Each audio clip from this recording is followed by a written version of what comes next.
You are listening to the podcast of the Mathias Corvinus Collegium, the largest talent management institute in Hungary. If you want to know more about our mission, please look up our English website at mcc.hu/en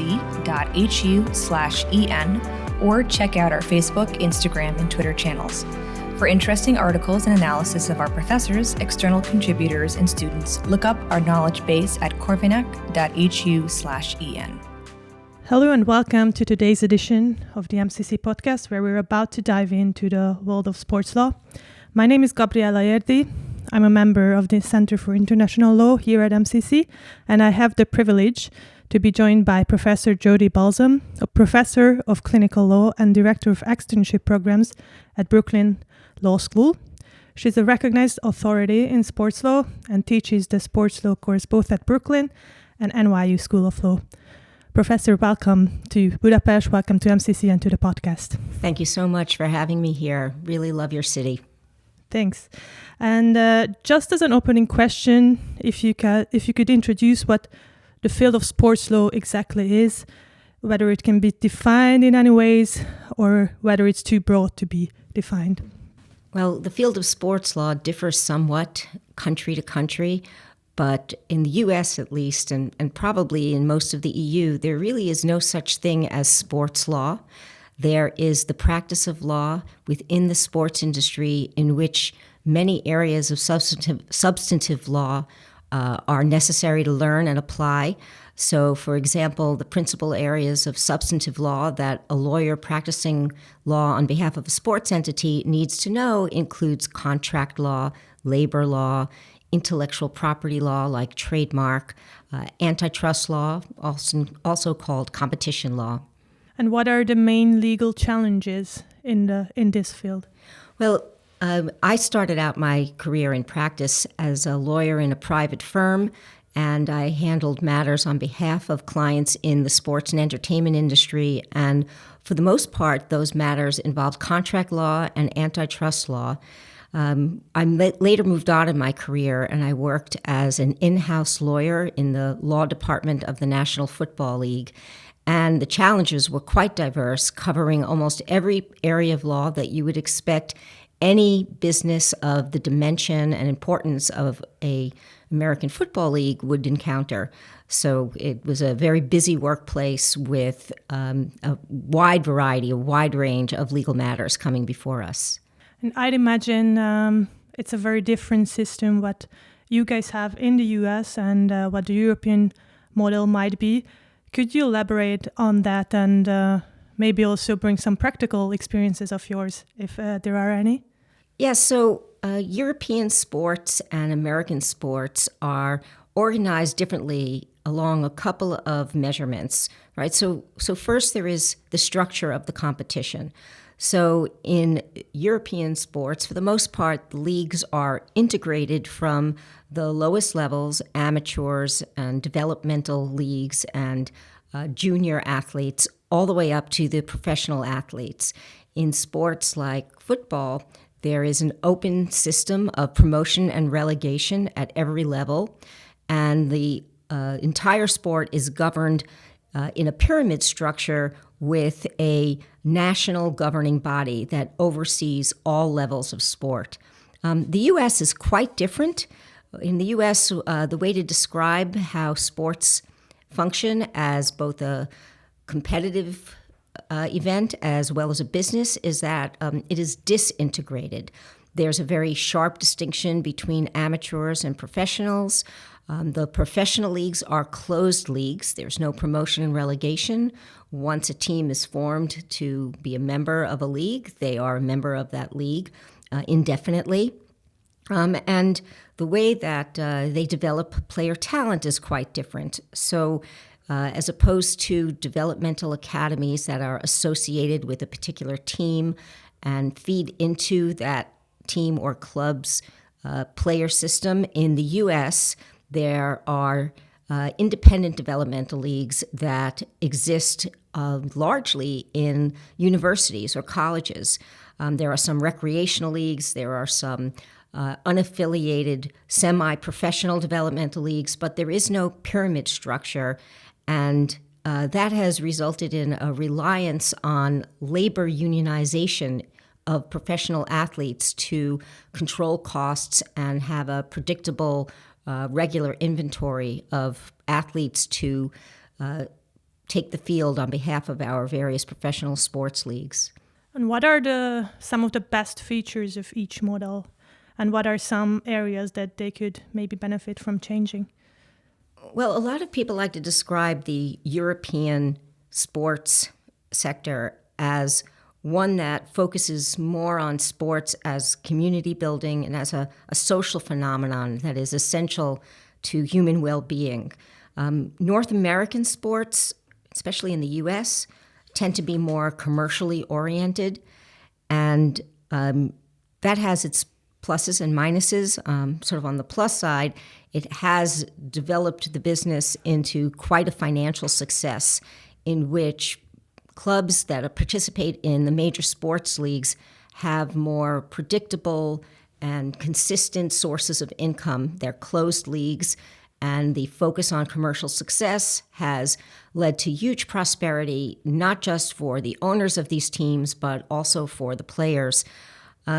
While the social good focus of European sports has forged identity and community, it also has led to some financial insecurity and financial unsustainability. And you see that most in football, what Americans call soccer, in that there's been a huge challenge in trying to regulate payroll costs and avoid overinvestment, and member clubs of various elite leagues risking failure or bankruptcy because of the indeterminate and fragile nature of the income sources. Do you believe that these very different setup of these two models have any effect on individual athletes? So, for example, if a young kid starts out playing soccer or basketball or football, do they have different outlooks just based on where they're located? Well, it really is very sports specific.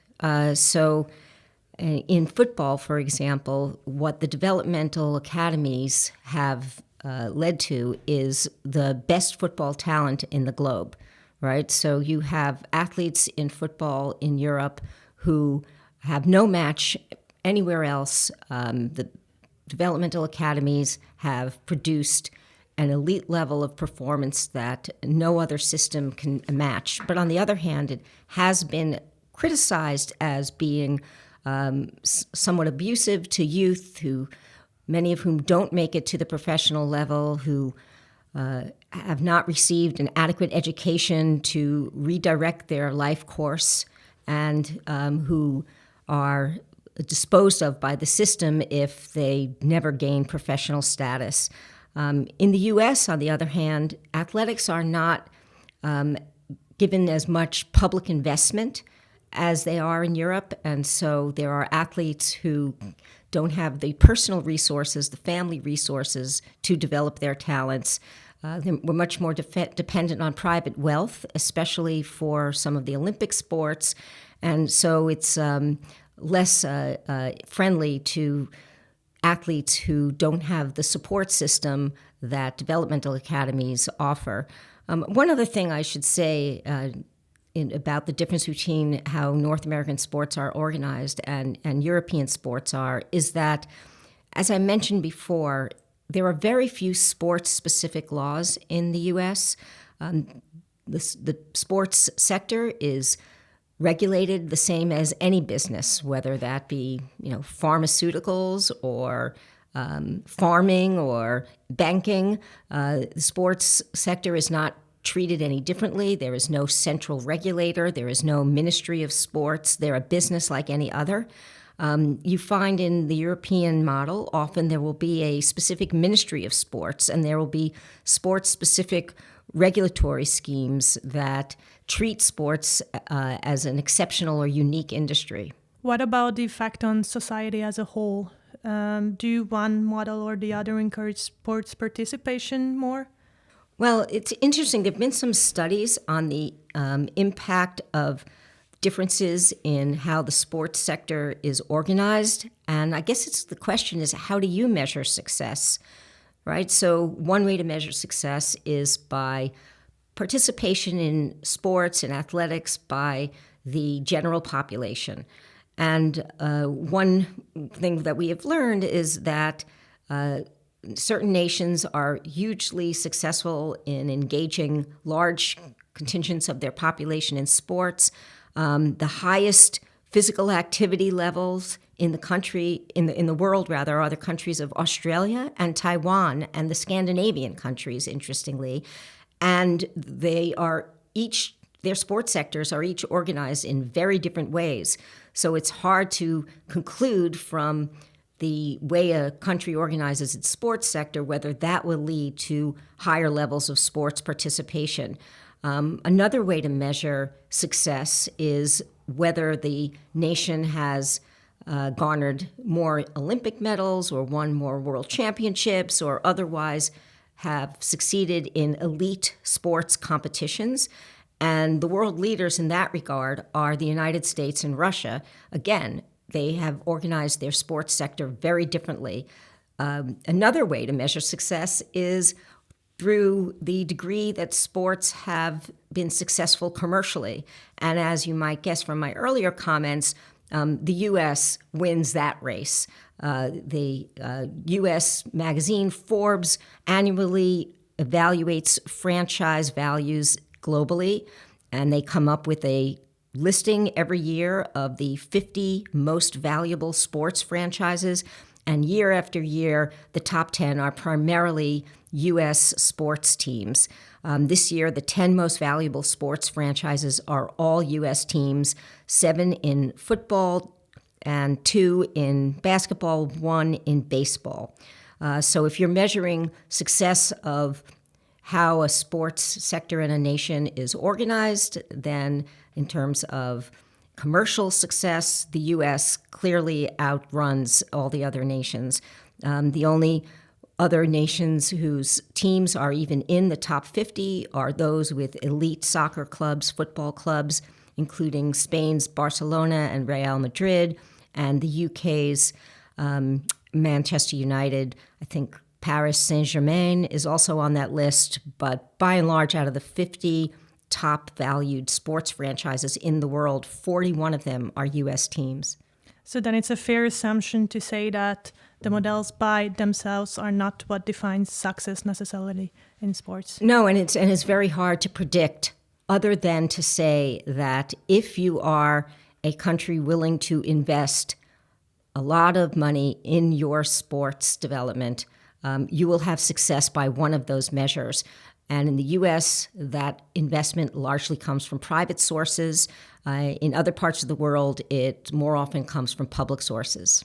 Another concept that is, at least for me, but I think for most Europeans, is hard to capture is collective bargaining, which is very apparent in the U.S.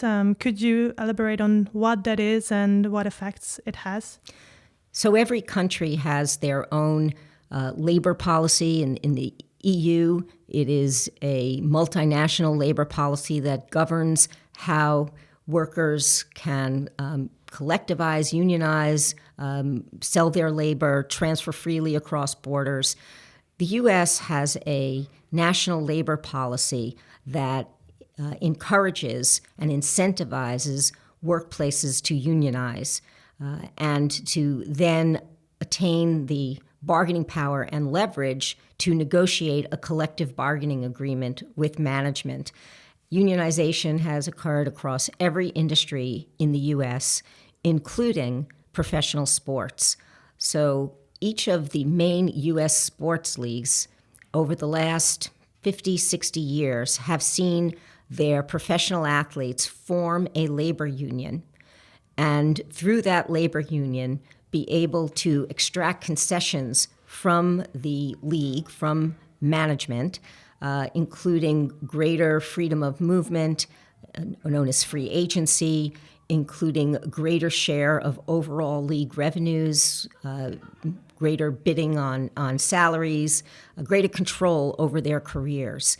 But one of the things that you sacrifice under American law when you choose to unionize is you sacrifice your right to bring an antitrust lawsuit or pursue claims that the league, that is the management side of the equation, is acting in a way that is anti-competitive.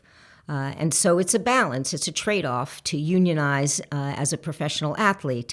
One of the ways that professional athletes have somewhat modified the standard model of organized labor and collective bargaining is that typically when a union of workers negotiates with management for a collective bargaining agreement, what they are negotiating includes salaries, right? It includes a lot of terms and conditions of employment, including hours and times and manners of working, but it also typically includes salaries. There is an agreement that each worker at a particular level or in a particular role will get a specific salary. The way that the professional athletes unions in the United States have sidestepped this is that they have negotiated all terms and conditions of employment with their leagues except salary. Every individual athlete, except at the very junior levels, the rookie levels of the sport, is free to individually negotiate their salary.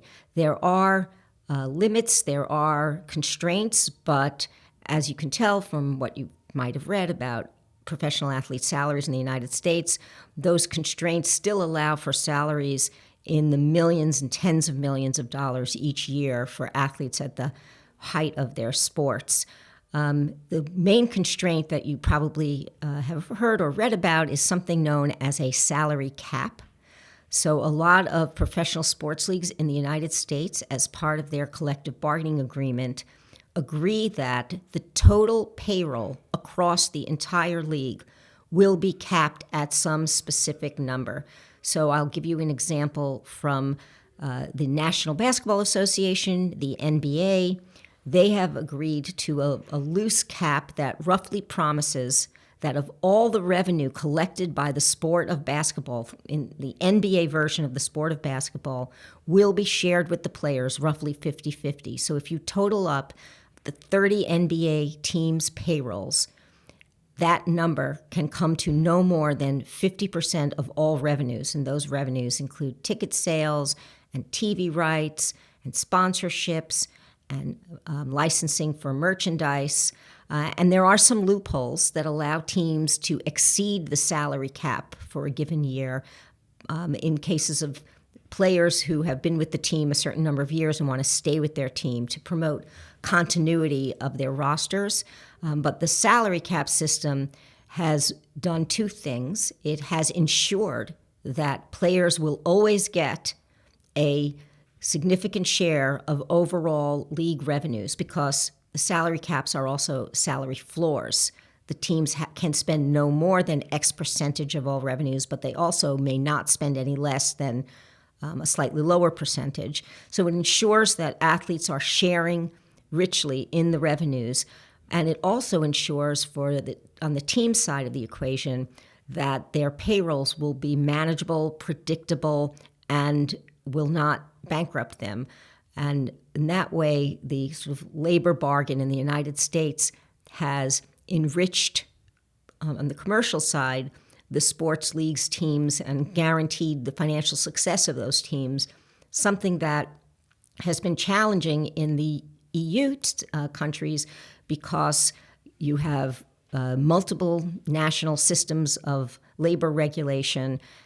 You have participants who are no longer part of the EU, like the UK, and you don't have predictability in terms of your long-term payroll costs, what you are going to be paying your players.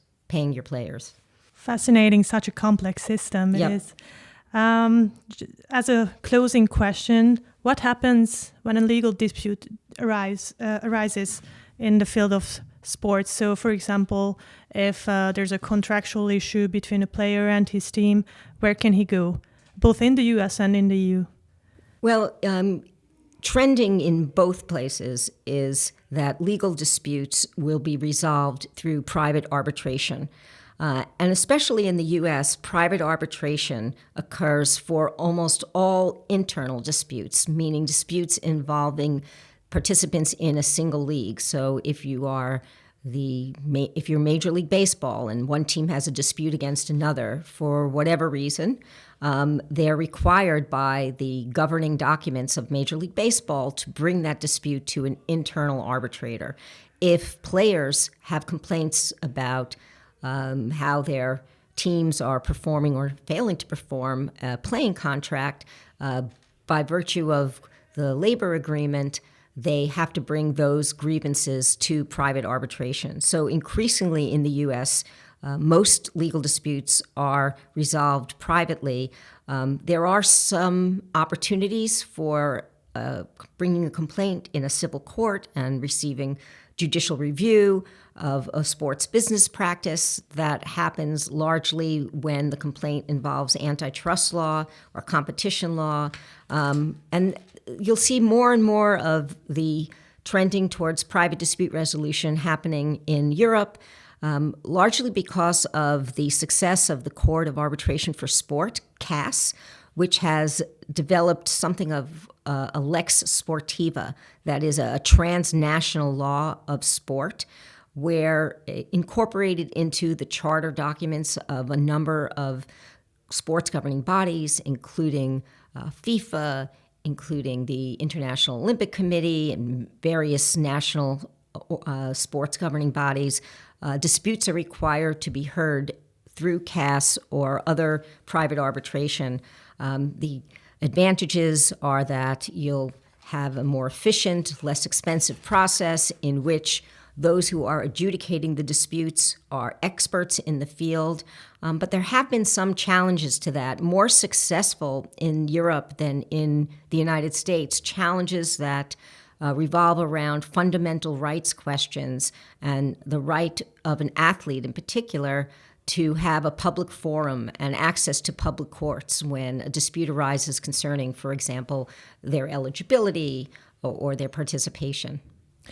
Thank you so much, Professor, for sharing your expertise with us and for being here.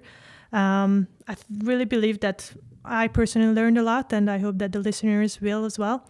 So thanks once again, and I hope you have a wonderful rest of your stay here in Budapest. Thanks for hosting me. Thank you for listening to this MCC podcast episode. For further media content, please look up our English website at mcc.hu/en or look for us on Facebook, Instagram, and Twitter. If you want to read more by our professors, external contributors, and students, check out our knowledge base at corvinus.hu/en.